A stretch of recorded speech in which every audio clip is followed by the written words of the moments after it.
Senin 5 April 2021, kami mendatangi warung makan soto Pak Rus yang terkenal legendaris di Purworejo. Pertanyaannya, benarkah demikian?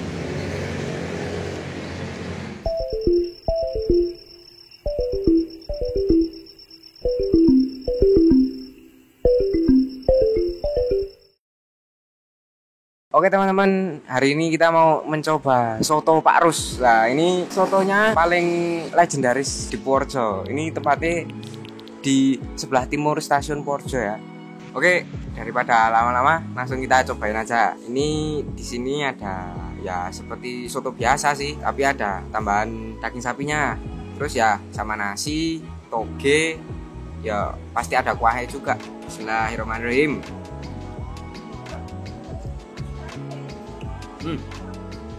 Rasanya gurih, enak. Komen rempah-rempahnya itu kayak menyatu semua. Nah ini emang enak banget sih, juara sotonya Purworejo.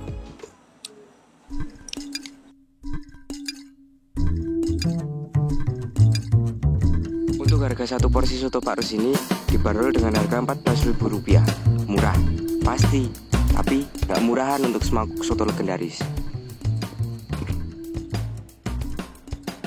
Selain mendatangi dan makan di sana, kami juga diberi kesempatan wawancara sang pemilik warung. Beliau bernama Pak Budi. Oh iya, terima kasih.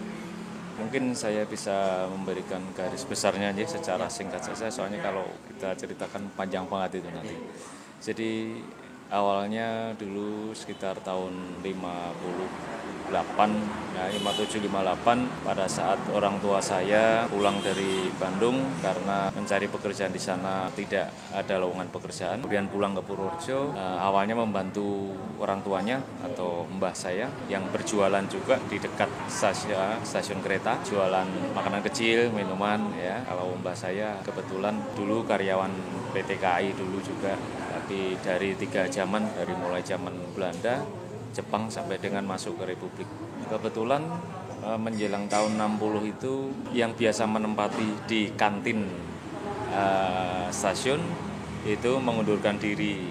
Jadi kantinnya kosong. Nah, kemudian oleh pegawai dari PT KAI, kalau dulu namanya masih PNKA ya. Jadi disampaikan kepada mbah saya, mau nggak mengisi kantin yang kosong untuk jualan di situ.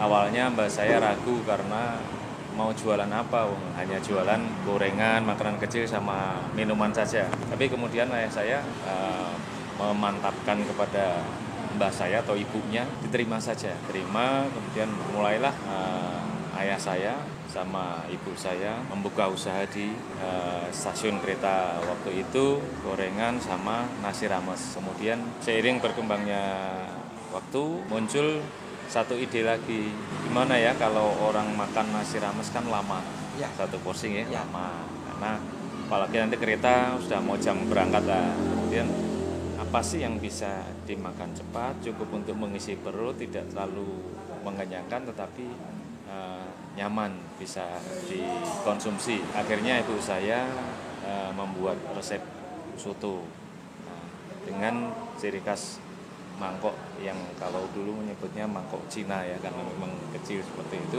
Alhamdulillah dengan berjalannya waktu mulai dikenal dan banyak peminatnya, sehingga ketika tahun 90-an kita mulai fokus untuk ke soto, karena tahun 88 ibu saya meninggal, jadi nasi ramesnya kita hentikan, kemudian fokus untuk soto sampai dengan sekarang. Jadi mudahnya sekitar tahun 60-an kita mulai usaha soto ini sampai sekarang. Oh ya, kalau untuk omset per bulannya saya kira nggak jauh beda dengan beberapa warung yang lain, karena sasaran kami kan menengah ke bawah ya. Kemudian untuk kota Purworejo juga kita tahu sendiri kemampuan atau daya beli dari masyarakat kan berbeda dengan kota-kota besar lainnya. Kita masih bisa bersaing dengan teman-teman, nggak jauh beda lah problemnya, karena harganya juga masih sama dengan soto-soto yang lain. Ya kalau pas rame bisa mencapai 200-300 porsi satu hari. Kalau pengalamannya banyak ya. Jadi karena kita namanya layanan jasa ya, kita kan termasuknya jual jasa ya. Kalau dalam pariwisata kan kita jasa boga, otomatis menghadapi pelanggan dengan berbagai tipe dari bermacam-macam daerah itu banyak pengalamannya. Ada yang suka, ada yang duka. Tetapi kalau duka itu risiko, kalau sukanya lebih banyak. Ya, karena mayoritas mereka menyukai apa yang kita sajikan. Kalau misalnya pas dukanya itu ya kalau ada misalnya hal-hal kecil yang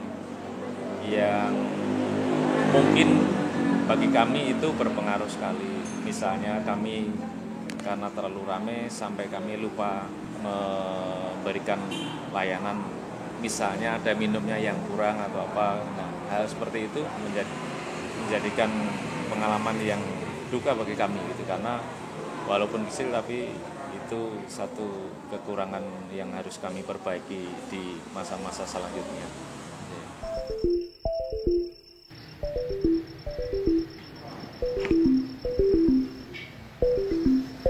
Ya, itu saja video vlog kali ini. Satu hal yang perlu diketahui bahwa eksistensi dari warung makan soto Pak Rus bukan didapat dengan waktu yang singkat.